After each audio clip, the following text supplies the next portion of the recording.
안녕하세요. 저는 모세입니다. 요즘 이 조치원 성결교회에서 저에 대한 언급이 많이 나오는 것을 듣고 있습니다. 그리고 제 이야기를 하면서 하나님의 은혜를 경험한 이스라엘에 대해서도 많이 언급하는 것을 제가 보고 있습니다. 저는 제가 하나님과 이스라엘 사이에서 경험한 생생한 이야기를 여러분에게 전달하기 위해서 이 자리에 섰습니다. 제가 그렇게 하나님과의 저의 사이에 있었던 생생한 경험을 여러분에게 전달하기 위해서 이 자리에 섰는데, 그 이유는 제가 하나님과 독대했던 사람으로서 제 이야기를 듣고 여러분들이 조금 더 하나님과 가까워지기를 원하기 때문입니다. 제가 그동안은 주일학교에서나 직접 모세가 이렇게 설교를 하곤 했었는데, 이게 청년 앞에서 하는 것은 굉장히 생소합니다. 그래서 떨릴 수도 있으니까 여러분께서 잘 경청해 주시기를 부탁드리겠습니다. 이제 제 이야기를 시작하겠습니다. 저는 이스라엘 백성들을 이끄는 가정에서 홍해를 건넜고, 그리고 만나와 메추라기를 허락하신 하나님의 은혜를 경험했습니다. 그리고 호렙산에서 물을 내는 그러한 경험을 했고, 그리고 하나님께서 제가 손을 들고 있을 때에 아말렉을 무찔러 주시는 그러한 경험도 했습니다. 여하튼간 여러 우여곡절 끝에 저와 이스라엘 백성들은 시내 광야에 이르렀습니다. 제가 살던 구약 시대에는 하나님께서 일하시는 모습이 좀 요즘이랑 다르게 좀 특별했습니다. 굉장히 가시적으로 눈에 보이게 하나님께서 더욱더 일하셨습니다. 여러분이 살고 있는 지금 이 시대에도 하나님께서 필요에 따라서는 굉장히 가시적으로 실제적으로 여러분 눈에 보이게 일을 하시는 경우도 있습니다. 그러나 제가 살던 구약 시대에는 더욱더 그렇게 하셨습니다. 그 이유는 그때 당시에 하나님께 은혜를 받은 인간이 이스라엘 백성에게 한정되어 있었고, 또 아직 예수님의 구속 사역이 온전히 이루어지지 않은 상황이었기 때문에 하나님께서는 조금 더 눈에 보이게 가시적으로 역사하실 수밖에 없으셨습니다. 마찬가지로 우리가 시내 광야에 도착했을 때 하나님께서는 하나님의 임재가 시내 산에 임재했습니다. 제가 가시적으로 보인다는 것은 무슨 말이냐면, 하나님의 임재가 그때는 우리 눈에 보였습니다. 여러분이 그냥 보아도 하나님께서 임재하시는구나 할 정도로 그렇게 눈에 보였단 말입니다. 그리고 저는 그때 하나님의 인도하심으로 시내산에 올라가서 40일 동안 하나님과 독대했습니다. 저는 그때 시내산에서 하나님과 독대하면서 하나님께서 이스라엘을 얼마나 사랑하시는지, 또 그 이스라엘 때문에 얼마나 마음 졸이고 힘들어 하시는지 너무나 사무치게 경험했고, 하나님과 많은 대화를 나누었습니다. 저는 그래서 앞으로 하나님의 백성이 이스라엘을 정말로 기도하면서 하나님의 도움을 구하면서 잘 이끌어야겠다는 마음으로 충만했었습니다. 마찬가지로 갑자기 저에게 찾아온 이 막중한 책임감 때문에 저는 하나님께 매달리면서 기도하고 살고 있었습니다. 그런데 말이죠, 갑자기 하나님께서 저에게 말씀을 하시는데, 그 목소리가 너무나 절망스럽고 힘든 목소리였습니다. 하나님은 저한테 갑자기 이렇게 말씀하셨습니다. 아주 긴박한 소리로 말이죠. 모세야, 너는 이 산을 당장 내려가라. 내가 너를 통해서 애굽에서 구출해낸 그 이스라엘 백성이 나를 배신했다. 나를 배신해서 금송아지를 만들어서 그 금송아지를 가르쳐 이 송아지가 우리를 애굽에서 구출해낸 신이다 라고 외치고 있다. 어서 모세야, 너는 내려가라. 그리고 얘네들이 뭐라고 그러는지 아느냐? 이 송아지가 우리를 그동안 애굽에서 이끌었던 그 신이라고 이야기하고 있다. 너는 어서 내려가라. 그리고서 하나님께서는 분노하시면서 또 저에게 이렇게 말씀하셨습니다. 이 백성을 보니까 너무나 고집이 센 백성이구나. 정말로 구제불능이구나. 이제는 너가 그 백성을 위해서 나 대신에 회개하고, 그들을 대신에 회개하고 용서해달라고 말해봤자 아무런 소용이 없다. 난 마음 먹었다.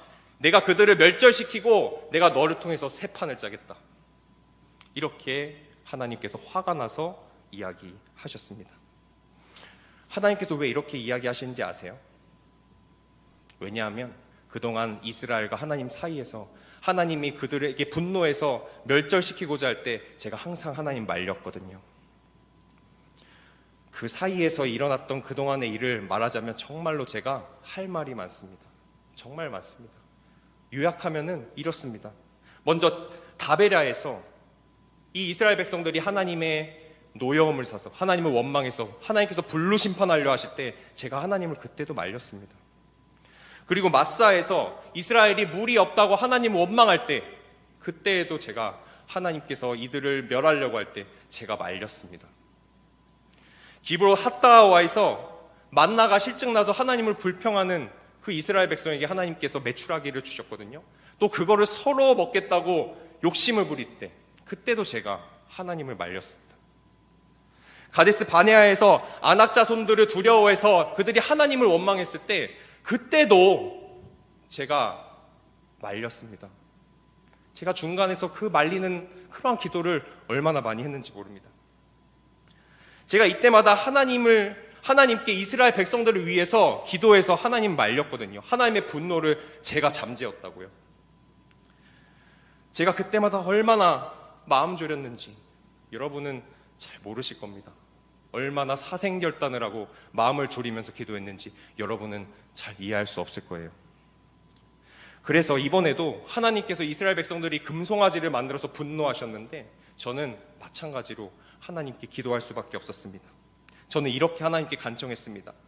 하나님 아버지시여, 어째서 그 크신 권능으로 애굽에서 이들을 인도하셨는데 당신의 백성에게 자꾸 분노하십니까? 어째서 나중에 이집트 사람들이 그 여호와 하나님이라는 신이 나중에 이 산에서 이들을 구출해가지고 죽여버리려고 그래서 출애굽시켰다더라, 이러한 얘기를 하게끔 비밀을 만드십니까? 그리고 하나님이시여, 아브라함과 이삭과 야곱과 했던 그 약속을 기억하시옵소서. 어떻게 이렇게 하실 수 있으십니까? 그런데 하나님께서 어떻게 하셨는지 아십니까? 정말로 하나님이 또 그러실 줄 알았어요. 제 기도를 들으시고 또 뜻을 돌이키시고 내가 당장은 이스라엘을 멸하지 않겠다라고 말씀하셨습니다. 제가 그때 제 마음이 어땠냐면, 그때 그렇게 시간 벌어놓고 재선에서 내려가서 꾸중하고 회개시키고 그래서 재선에서 좀 해결해 보려고 했거든요. 그래서 이렇게 하나님을 설득하고 저는 양손에 하나님께서 직접 써주신 십계명판 그 두 돌판을 들고서 성급히 이 시내산을 내려왔습니다. 또 저와 동역했던 여호수아와 함께 말이죠. 내려갔을 때였습니다. 여호수아가 백성들의 떠드는 소리를 듣고 저에게 이렇게 얘기했습니다. 모세시여, 야영지에서 싸우는 소리가 들리는 것 같습니다. 그래서 전 이렇게 대답했죠. 싸우는 소리? 노랫소리인데 이거는 승전가도 아니고 패전가도 아니야. 노랫소리 같기도 하고 싸우는 소리 같기도 하고 궁금한데, 호기심에 제가 더 가까이의 야영지를 향해 내려가 보았습니다. 근데 말이죠, 제가 하나님께 들어서 알고는 있었지만 정말로 가관이었습니다. 막상 제 눈앞에서 이들이 금송아지를 앞에 놓고 저질스럽게 춤을 추고 하지 않았던 짓을 하면서 노래를 부르고 하는 모습을 보니까 너무나 분노가 치밀어 올랐습니다. 그 광경을 보고 있는 것이 너무나 괴로웠습니다. 생각해 보니까 이게 상황이 심각했습니다. 이들이 단순히 실수로 하고 있는 그러한 행동 같아 보이지가 않았던 것입니다. 하나님을 떠난 백성들에게 이 두 개의 돌판, 이게 뭔 소용이 있습니까? 전 너무 화가 나서 이 돌판을 그 자리에서 바닥에 냅다 던져버렸습니다. 그 돌판은 산산조각이 나게 깨져버렸습니다. 저는 지도자의 권한으로 그들이 만든 금송아지를 명해서 금송아지를 녹여서 가루로 만든 다음에 물에 타서 그들을 먹게 했습니다. 너무나 화가 치밀어 올랐습니다. 그때 저는 하나님의 마음이 느껴졌습니다. 하나님께서 왜 이들에게 분노하시는지가 느껴졌습니다. 지금 생각해보면 그 행동은요, 내가 단순히 제가 단순히 화가 나서 한 행동이 아니었습니다. 제가 시내산에서 하나님과 독대하면서 제가 하나님의 마음을 알기 때문에, 하나님께서 이들을 얼마나 사랑하시고 이들이 얼마나 하나님의 마음을 쥐어 짜내는 행동을 하는지 그 사랑의 마음을 제가 잘 알기 때문에 하나님이 상처받으실 것을 생각했을 때 견딜 수 없었고 분노가 치밀어 올랐습니다. 하나님 왜 이렇게 분노할 수밖에 없었는지 너무나 이해할 수가 있었습니다. 여러분 이야기 많이 들어보셨잖아요. 여러분은 이 이스라엘 백성들이 금송아지를 만든 것이 그 단순히 외로워서 제가 빨리 안 내려가서 하나님이 보이지 않아서 실수로 만들었다고 생각했는지도 모릅니다. 그러나 이건요, 그 이상의 의미가 있습니다. 무슨 의미가 있는 건가 하면 이들은요 대놓고 하나님을 조롱한 겁니다.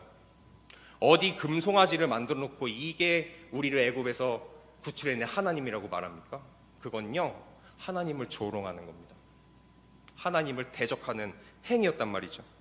그리고 감히 이 사람들이 잘 알거든요. 하나님께서 그때 당시에는, 요즘엔 다양하게 예배를 하지만 그때 당시에는 규격화된 하나님의 예배 방식이 있었어요. 그걸 잘 아는 사람들이 전혀 다른 방식으로, 우상 숭배할 때 하는 그 저질스러운 방식으로, 우상 앞에서 하는 그 방식으로 하나님께 예배한답시고 하나님을 조롱했단 말입니다. 너무나 치욕스러운 짓을 한 겁니다. 그리고 저는 저의 형 아론에게 책임을 물어야 했습니다. 그래서 아론에게 이렇게 얘기했습니다. 형님, 도대체 이스라엘 백성들이 형님에게 어떻게 했기에 이것을 이렇게 묵과하고 이렇게 행하도록 했습니까? 그렇게 이야기하니까 아론 형님이 너무나 뻔뻔스럽게 저한테 이렇게 이야기하더군요. 너도 잘 알잖아. 이 백성이 얼마나 말을 안 듣는지. 하나님이 어딨냐고, 애굽에서 우리를 구출해낸 그 신이 어딨냐고 나한테 물어봐서 그 신을 만들어 달라고 나한테 그러더구나. 그래서 내가 금붙이들 있는 거 좀 갖고 와보라고 했어. 그래서 갖고 오더라고. 그걸로 불에 넣었더니 이 송아지가 나왔어. 이 뭐 말도 안 되는 소리입니까? 여러분이 보기에도 이 이스라엘의 죄악된 행동이 이 아론 형이 시초가 된 게 분명하지 않습니까? 이 행동의 시초는 이 아론 형님 때문에 이런 일이 일어난 겁니다. 저는 아론 형님 때문에 시작된 이 이스라엘의 행동이 실수인지 아니면 진심인지 확실하게 알아야만 했습니다. 그래서 이렇게 명령했습니다. 누구든지 여호와의 편에 서 있는 사람은 나에게로 나오시오. 이 중에서 여호와의 편에 선 사람이 누굽니까? 나에게로 나오시오. 근데 놀랍게도 레위 자손들만 제 앞에 나왔습니다. 그래도 아론 이 형님도 양심은 있는지 레위 자손이거든요. 이 아론 형님도 제 앞에 나왔습니다. 그리고 저는 너무나 실망스러웠던 것은, 그러면 이 레위 자손, 내 앞에 나온 이 레위 자손 외에 다른 사람들은, 그 수많은 사람들은 진짜로 실수가 아니라 하나님을 떠날 마음인 겁니다. 그 순간에도 나 하나님 필요 없어, 그런 마음으로 진심으로 금송아지에게 우상 숭배한 겁니다. 그래서 저는 하나님의 편에 선 이 레위 자손들에게 하나님께서 저에게 하신 말씀을 전했습니다. 이렇게 말이죠. 이스라엘 하나님께서 말씀하셨다. 하나님 편에 선 너희들은 각자 칼을 가지고 야영지문을 왕래하면서 하나님의 편에 서지 않은 너희의 가족들, 형제, 자매, 이웃을 칼로 찢겨 죽이라. 이렇게 이야기했습니다. 그래서 그날 레위 사람들은 하나님의 명령을 따랐는데 그날 죽은 사람이 3,000명이었습니다. 3,000명이 죽임 당했습니다. 레위 자손한테 하나님이 그렇게 명령하셨거든요. 그래서 저는 이들에게 축복했습니다. 오늘 여러분은 여러분의 아들들과 여러분의 부모와 여러분의 이웃들, 하나님을 떠난 그 이웃을 죽임으로, 하나님께 충성했으므로 하나님께서 축복하실 겁니다. 이렇게 축복해 주었습니다. 잠깐요, 여러분의 마음의 소리가 들리는데요. 뭐가 이렇게 잔인해? 뭐야? 하나님이 하시는 일이 이런 거야? 여러분 마음의 소리가 저한테 들리는데요. 너무 잔인하다고요? 은혜롭지 못하다고요? 그래서 저 모세가 여러분에게 조금 설명을 해줄 마음도 있습니다. 예수님의 재림만을 기다리고 있는 이 성령의 시대에 사는 여러분들은 이 상황이 굉장히 생소할 수 있습니다. 너무나 잔인해 보일 수 있습니다. 그러나 구약시대의 하나님의 역사는 이렇게 즉각적입니다. 바로 직선적입니다. 하나님을 자기 의지로 떠난 모든 인간은 죽음뿐입니다. 이것은 정해진 것입니다. 하나님의 창조 질서를 이탈한 인간은 반드시 죽게 되어 있습니다. 그 운명이 본래가 죽음뿐입니다. 하나님의 창조 질서를 이탈한 길을 하나님께서는 창조하신 적이 없기 때문입니다. 그 순간 증발하고 없어지는 겁니다. 멸망하는 겁니다. 특히 여러분이 살고 있는 이 시대는 예수님께서 다시 오시기 이전까지, 바로 그가 예수님께서 오시기 전까지 기다림이 주어지는 시간입니다. 당장 멸망하지 않고 기회가 주어졌단 말입니다. 기회가 주어지는 세대입니다. 그러나 이 기회의 시간조차도 끝까지 이들처럼 하나님을 모른다, 하나님이 필요 없다라고 산다면 그 결과는 똑같습니다. 아무리 사랑하는 사람이라 할지라도 자신의 의지로 죽음의 길을 가는 사람이 있다면, 자기의 의지로 가는 사람이 있다면 그것은 누구도 도와줄 길이 없습니다. 창조주께서도 도와줄 길이 없습니다. 그럼 다시 하던 이야기로 넘어가겠습니다. 사태의 심각성을 알고서 그 다음날 저는 전과 같이 이스라엘을 용서해달라고, 하나님께 용서해달라고 매달릴 수밖에 없었습니다. 그것도 40일 동안에 식음을 전폐하고 하나님께 매달릴 수밖에 없었습니다. 저는 하나님께 이렇게 간청했습니다. 하나님, 이 백성이 큰 죄를 지었습니다. 하나님 말씀하신 대로 금송아지를 만들어서 하나님을 조롱했습니다. 그러나 하나님 이들을 용서하여 주시옵소서.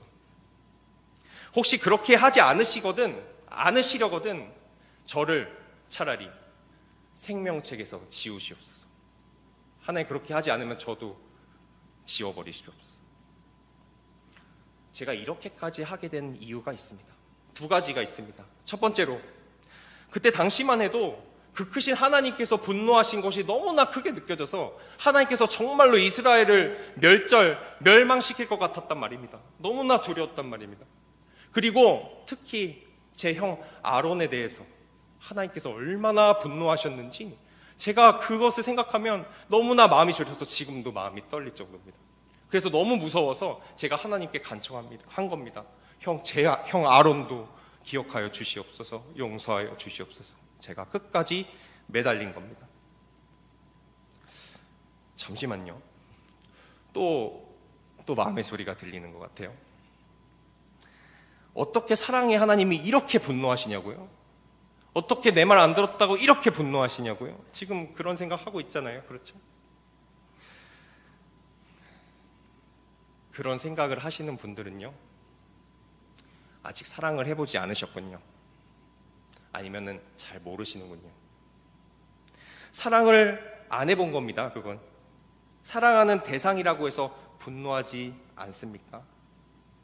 오히려 사랑하는 대상에게 분노를 느끼는 경우가 얼마나 많습니까?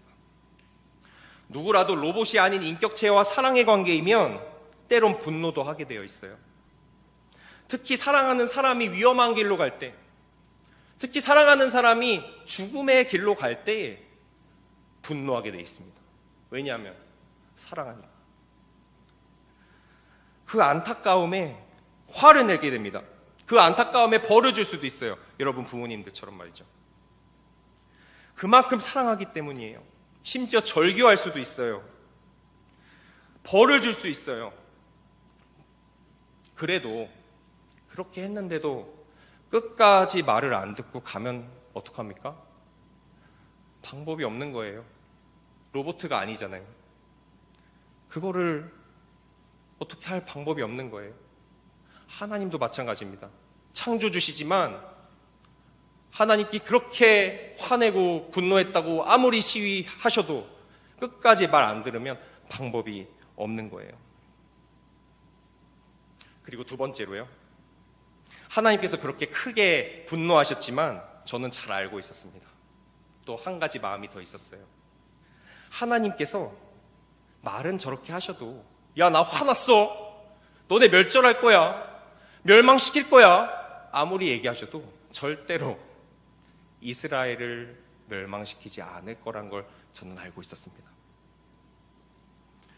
저는 이스라엘을 향해 분노하는 그분의 음성을 들을 때마다 그분의 그 분노의 목소리 속에 들어있는 이스라엘에 대한 그 사랑을 저는 느낄 수 있었습니다. 그 안타까움으로 인한 그 하나님의 거룩한 분노를 저는 느낄 수 있었다니까요. 그런데 여러분 그거 아세요? 하나님이 얼마나 감성적인 분이신지 여러분 그거 아세요? 그분도 여러분 부모님처럼 여러분들 때문에 어쩔 줄 몰라 하고 가끔 너무 화가 나고 안타까워서 이렇게 얘기하시죠. 너네 때문에 내가 죽겠다. 나가 죽어라. 왜 사냐? 공감 웃는 분들은 그런 얘기 들은 분들이에요. 하나님도 그렇게 얘기하셔요. 근데요, 그래놓고 집에 왔더니 따뜻한 저녁 밥상을 차려놓으시는 그런 분이시라고요. 그 사실을 알기에 저는 이때도 늘 그랬듯이 하나님을 설득해야 했습니다. 하나님, 당신의 본심이 그렇지 않다는 거 내가 알아요 라고 하나님을 공감해 드려야 했습니다. 다시 한번 공감해 드리고 다시 한번 간구해야 했습니다. 사실 하나님께서 원하는 거는 그거거든요. 하나님, 얘 이거 잘못했어요. 벌해 주세요. 이게 아니고, 하나님 나 복 주세요. 이게 아니고, 하나님 마음 알아요. 이거거든요. 얘들아, 나 지금 화났어. 나 화났어. 너네 멸망시킬 거야. 너희 죽었어. 근데 빨리 회개해. 나한테 용서해달라고 해. 빨라. 용서해 줄 거니까 회개해. 회개 안 해? 회개하라니까. 용서해 줄게. 회개해. 안 해? 하나님의 마음입니다. 여러분, 하나님이 이러신 줄 몰랐죠? 그래서 말씀해 드리는 거예요.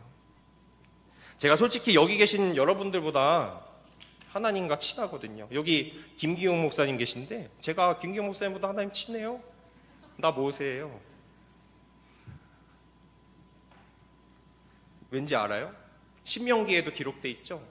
저 이외에 저 다음에 저보다 큰 선지자가 나타나지 않을 것이다.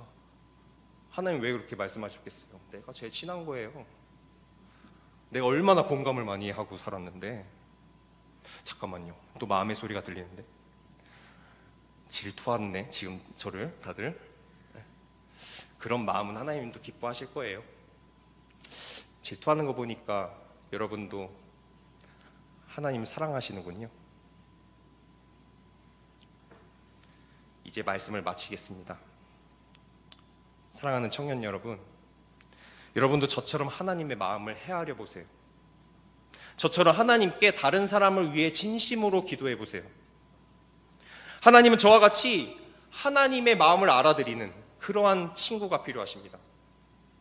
하나님은 저와 같이 하나님의 마음을 알아주는 그런 자녀가 필요하십니다.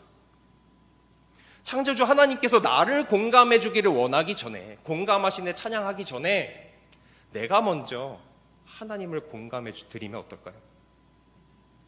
왜냐하면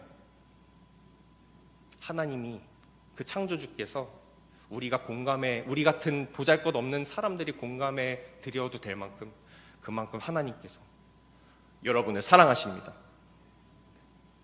여러분이 제가 한 것처럼 하나님을 공감해 드리는 그런 기도를 하는 순간, 다른 사람을 위해서도 기도하는 순간, 하나님은 오늘 설교 제목처럼 여호와께서 뜻을 돌이키시기를 기뻐하시는 분임을 믿으시기를 예수님의 이름으로 축복합니다.